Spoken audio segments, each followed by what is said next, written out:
Video kali ini kita akan membahas skema box NTX BRX112 yang terinspirasi dari skema box direct vented atau bass reflect yang umum digunakan. Skema ini dikhususkan untuk transducer speaker legacy dengan tipe LG 12962MK1. Tanpa berlama-lama, sekarang kita ulas aja spesifikasi teknis dan TS parameternya. Kita lihat dulu ukuran rinci dari transducer speakernya. Untuk ukuran terluar, ini sekitar 312 mili, ketebalan gasket sekitar 12,7 mili, ukuran total dari gasket hingga magnet 127,3 mili, ukuran magnet 156 mili, ukuran basket yang bisa jadi referensi dari ukuran lubang pada box 276 mili. Kita lanjut ke spesifikasi teknisnya. Untuk diameter speaker ini ukurannya 305 mili atau 12 inci. Nominal power handling 200 watt, program power 400 watt. Untuk rentang frekuensi mulai dari 36 sampai 3000 Hz. Kemudian untuk sensitivitas 92,5 dB dan ukuran voice coilnya 49,5 mili. Sekarang kita beralih ke spesifikasi utama, yaitu TS parameternya. Jadi untuk keamanan, karena ini sebagian besarnya akan dikonversi ke pengguna rumahan, maka parameter yang gua gunakan di sini adalah parameter 4 ohmnya. Jadi langsung aja untuk fs 36 Hz, DCR 2,9 ohm, QTS 0,95, CAS 1,1, QMS 6,92, MMS 102,2 gram, CMS 0,19 mm per Newton, BL 7,8 Tesla meter, fast 69,6 liter, efisiensi 0,29%, SD 514,7 cm per segi, dan Xmax 8,03 mm. Sekarang kita masuk aja ke rincian semuanya.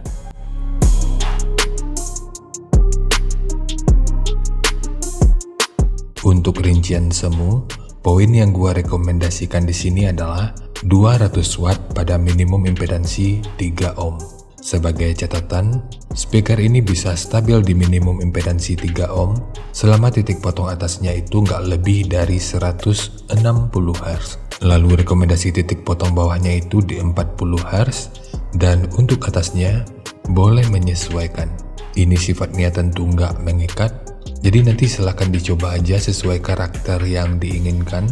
Dan untuk slope nanti juga boleh menyesuaikan. Kemudian untuk puncak SPL-nya, ini diperkirakan mencapai sekitar 117 desibel. Semua ini merupakan rincian semu, jadi bisa lebih baik atau bisa aja lebih buruk dari yang diperkirakan. Karena efisiensi akhirnya itu juga akan bisa dipengaruhi oleh beberapa faktor, apakah itu kerapian dan kepresisian dari pembuatan box, kualitas bahan, hingga equipment yang digunakan. Sebelum melanjutkan, harap baca deskripsi video karena ada beberapa informasi tambahan terkait bahasan yang ada pada video ini.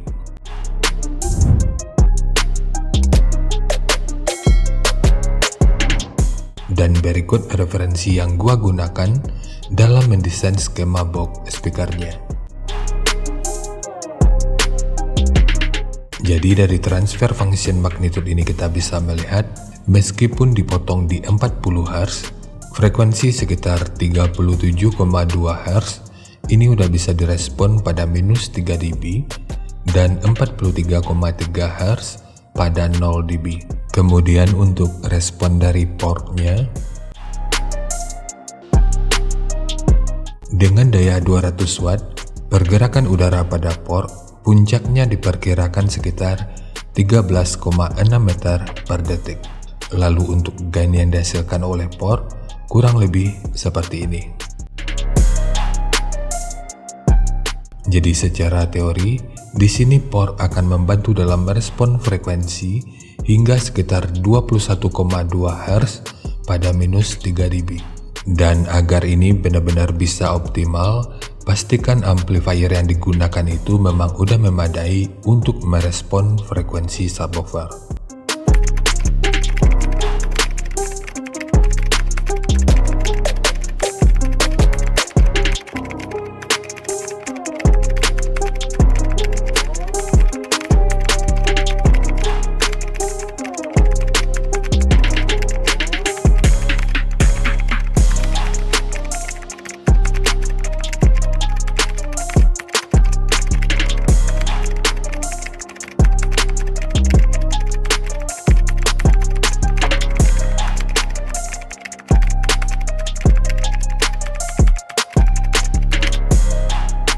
Sekarang langsung kita bahas aja skemanya. Untuk multiplex, ini menggunakan multiplex dengan ketebalan 15 mili. Kita mulai dari tinggi, jadi tinggi box ini adalah 460 mili, panjang ke belakang 500 mili, kemudian lebarnya 400 mili. Yang perlu diingat, ketiga poin ini merupakan ukuran terluarnya. Sekarang kita beralih ke ukuran internalnya. Untuk port, tinggi portnya ini 50 mili.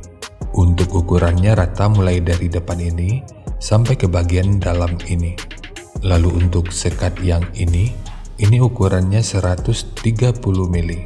Ukuran dari sudut ini sampai ke sudut ini ukurannya 415 mili. Terakhir untuk triplek dari dudukan speaker, ini menggunakan 2 lapis. Sementara untuk handle, nanti silahkan di custom aja sesuai kebutuhannya.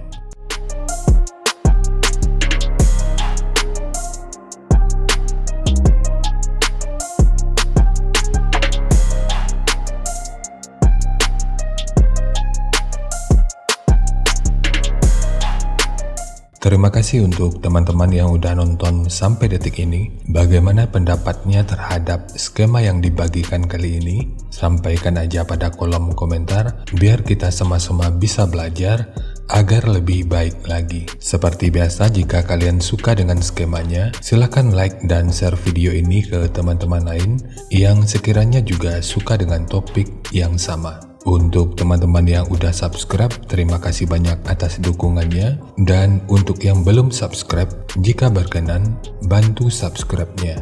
Sempatkan waktunya untuk membaca kolom deskripsi dan kunjungi juga tab komunitas untuk mendapatkan informasi dan update terbaru.